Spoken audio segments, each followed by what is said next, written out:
College planning boot camps are part of a much larger college planning cohort program where we work with students throughout the school year in different school districts in the country. There are many forms and many activities, all of which have a purpose. On this form, the College Planning Boot Camp Questionnaire, each of these questions relates to either college admissions, financial aid, or scholarship opportunities. So for example, your college major. Your college major will shape and identify the group of colleges to which you will apply for admission. It will shape and identify the types of scholarships that you will apply for. So we're interested in knowing your college major. If you currently have already identified your top 3 schools, we'd like to know what they are. How far are you willing to travel away from home? Some students don't want to leave their respective state, whereas other students are willing to travel as far west as California or as far northeast as Maine.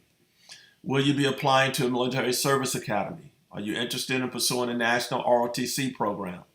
The QuestBridge program is a program specifically developed to identify students who come from lower income backgrounds or students of color who have been successful academically and would like to pursue admission at highly selective colleges and universities like Harvard or Princeton or Williams or Amherst.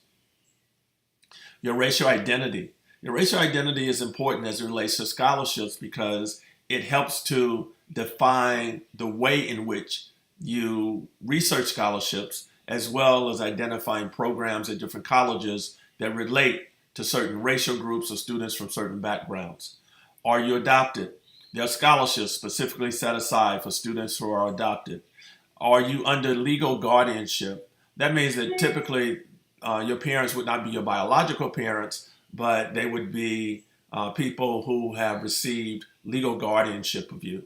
Do you have a non-custodial parent? Perhaps you live with your mother and you have a father who does not live with you. Well, the reason this question is important is that when you apply to college, colleges are going to want to know who your non-custodial parent is as they complete their financial aid. Are you the first in your family who will be attending a 4-year college or university immediately following high school? There are many colleges that have special programs and they have special outreach efforts to try to identify first-generation students. Are you a legacy student? A legacy student means that your parent, one or both of your parents, have graduated from college. And so if you are a legacy student, then what parent and what college did they graduate from? Do you currently participate in an ROTC program?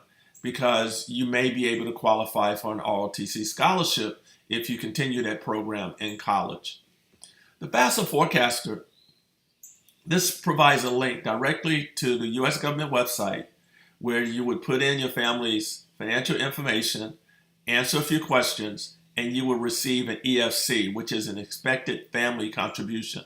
This number is critically important in guiding you through this process because if your EFC is low or zero, that means that there are colleges with need-based financial aid policies that we definitely should put on your radar. If your EFC is high, like $28,000, $48,000, $100,000, then it means that you're probably not going to qualify for need-based financial aid, but we would want to focus our research on colleges with merit-based financial aid opportunities. The Pell Grant is the U.S. government grant that students from lower income backgrounds receive to assist in the cost of paying for college. It's important for us to know as soon as possible if you qualify for the Pell Grant, and you will know that after you complete the FAFSA Forecaster. Do you qualify for application fee waivers? If you've already received an application fee waiver for the SAT or the ACT, then obviously the answer is yes. If you qualify for free or reduced lunch, then the answer would be yes. The reason knowing this is important is that some colleges will waive their $75 or $100 application fee if they know that you already qualify for application fee waivers. And so again, as you continue to go down this list, it's important for your parents to answer this question. How much have they budgeted toward your college costs? Have they set aside $10,000 or is the number zero? Are your parents committed to you earning full scholarship money to pay for the entire cost of college. Whatever that is as a family, it simply helps us guide you through the process. We need to know the high school that you attend. You should know the CEEB code for your high school. If not, it's easy to look it up. You simply do an internet search on the name of your high school with the phrase CEEB code, and then you will get that code. We need to know your unweighted GPA, if you've taken any AP classes, how many AP exams you've taken, and what were the scores. If you have received the designation as an AP scholar, have you taken any IB or International Baccalaureate classes? What are your SAT scores? Are you a National Merit finalist? And again, when you read through this list, there are a number of questions. Simply take your time and answer the questions, and that will provide us with comprehensive background information so that we will be able to best assist you in guiding you through this process.